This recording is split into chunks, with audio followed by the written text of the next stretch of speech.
Hi, everybody. It's Amy, and I'm here to bring a little golden book to you today.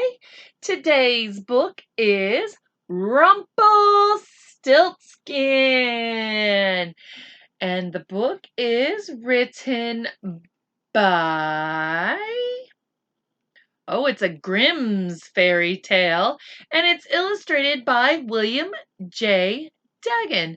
Now, boys and girls, remember Miss Amy does not own the rights to this book. She just owns this book, and she's glad she gets to share it with you.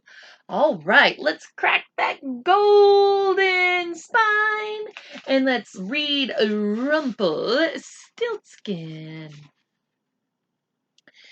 There once lived a miller who was so proud of his daughter's beauty that he wanted to tell everybody about it. One day, the miller saw the king and his men out hunting in the forest.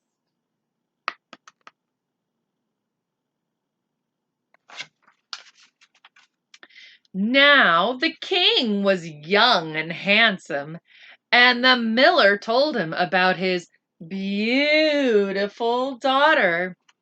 "Sire," he said, bowing low, "I have a daughter. Not only is she beautiful, she can also spin straw into gold." "Bring her to me at once," said the king. For though he was a king, he was not very rich, and he needed gold. The king was delighted when he saw that the miller's daughter was indeed very beautiful.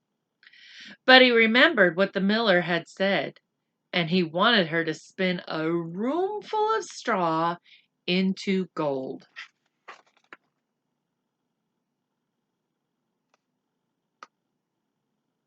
There's the daughter.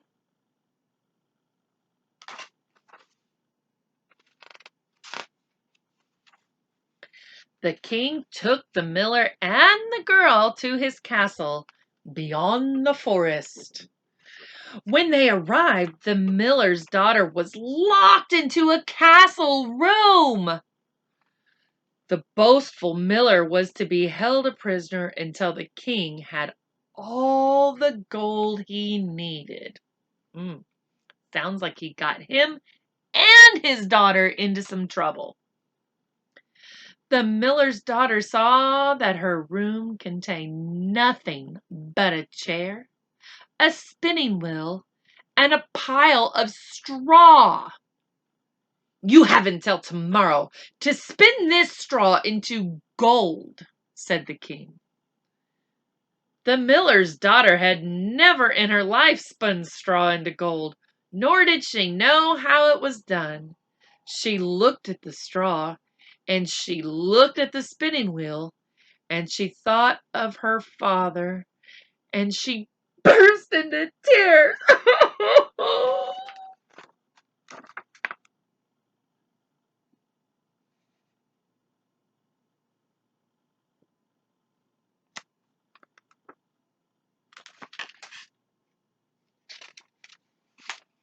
What did her father do, boys and girls? Is he telling the truth?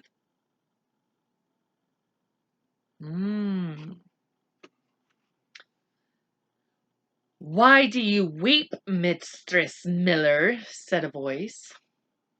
The girl saw a tiny little man. Ugly he was. Ooh, that's not a nice word. But with a twinkle in his eye. And the girl told him of her plight. A plight is like her situation, her problem. Said the little man. "Spin straw into gold. What would you give me if I do it for you?" "My necklace," said the girl at once. It was the most precious thing she owned. Then whir, whir, the little man started the spinning wheel, and whir, whir, it went all night spinning the straw into precious gold.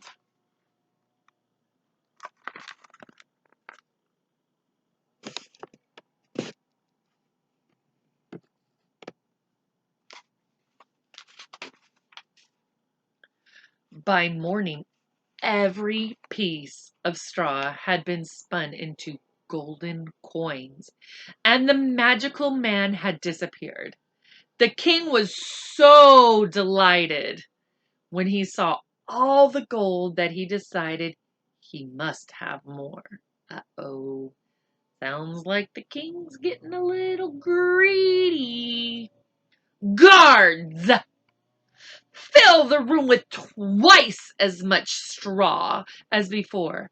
The girl will spin me twice as much gold.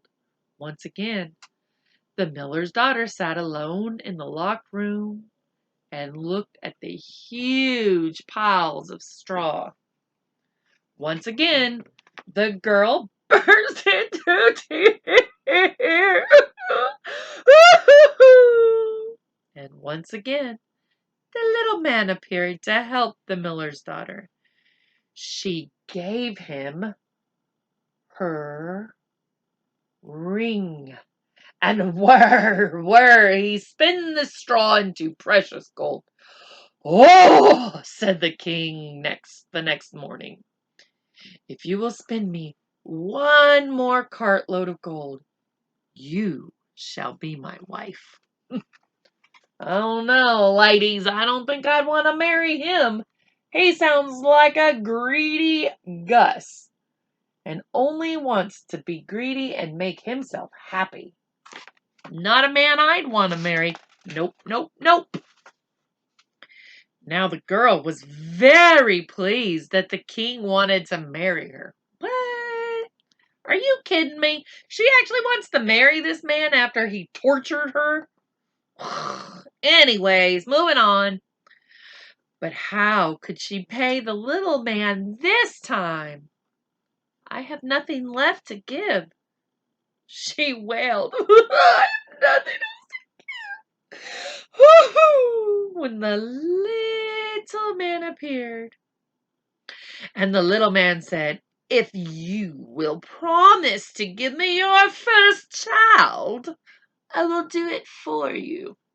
Okay, so now this chick, this miller's daughter, is going to marry a greedy king, and now this wee little man is asking her for her firstborn child. Surely she's going to say, no. Because I tell you what, boys and girls, when a mommy has her first baby, she doesn't want to give it up. She's going to say no, right? What do you think, boys and girls? She really does want to marry this king. What's your prediction? Well, I guess we'll read on. The poor girl agreed. What? Are you crazy? This lady is loco. And whir, the little man started the spinning wheel. And whir, it went all night, spinning the straw into precious gold. As the little man cleared away one pile of straw, he would replace it with a pile of gold. The miller's daughter grew quite dizzy, watching the little man run quickly back and forth with the straw and gold. Back and forth, back and forth, back and forth. Her eyes were dazzled when the straw was spun away, and all that remained was pot after pot of shining gold. Oh my goodness. She's marrying a greedy man and she's giving up her child because, well, sounds like she's a little bit greedy too. She'd rather be married to the wretched king than protect her first child. The king was overcome with delight. Then he saw the gold gleaming in the morning light and the miller's daughter beside it, even more beautiful than the gold. He ordered the marriage ceremony to begin at once and the miller to be set free. And that is how the miller's daughter became a queen. In a year's time, the young queen gave birth to a beautiful baby daughter. Uh-oh, what's gonna happen? What did the miller's daughter promise? All the people in the land rejoiced when they heard of the birth of a princess. There was singing and dancing in the streets, and all the houses were covered with flowers and flags. But no one was more pleased than the happy king and his queen. One day, as the queen was holding her baby, she heard a chuckle behind her. She turned and saw the same little man who had helped her spin the straw into gold. "I have come for the baby," he said. "You promised that you would give her to me." Uh-oh. Sounds like she's in a pickle.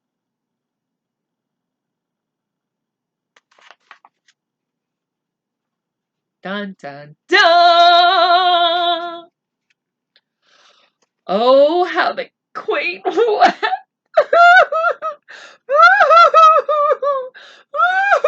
"Please, no," and pleaded with the little man. She offered him money and costly jewels and a splendid position at court. But he shook his head. "No. A baby is far more precious than any of these things," he said. "What I tell you? I told you mommies say that their babies are precious to them. But I will give you a chance. Tell me within 1, 2, 3 days what my name is. If you can guess right, you shall keep the baby and never see me again." And with that, he disappeared. The next day, he was back again. And the queen said all the names she could think of. But the little man just shook his head and went away chuckling. Hee-haw. The next day, the queen sent messengers to the village to find the names of all the people there.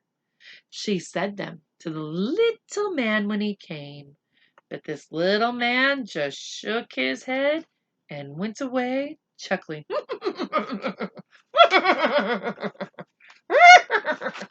Sounds like a horse, Miss Amy. Do you remember what the name of this book is, boys and girls? What do you think his name is? Is it Joe Bob? Billy Bob? Steve? On the third day, first, second, third, one of the messengers came to the queen and said, "I came to a high mountain at the end of the forest, and there I saw a little house. Before the house a fire was burning, and round about the fire was a little man who was jumping. An ugly little man." There's that yucky word again. "He was, but with a twinkle in his eye. And he was saying these words: 'Today I brew, tomorrow I bake, the next day the queen's child I take. For the queen can never guess my fame, though Rumpelstiltskin is my name.'" As soon as the queen heard these words, she knew she was saved. Was she saved or was her child saved? I mean, let's get real here, people. She rewarded the messenger handsomely and sat down to await the little man, her baby, on her knee. Miss Amy don't have any little babies.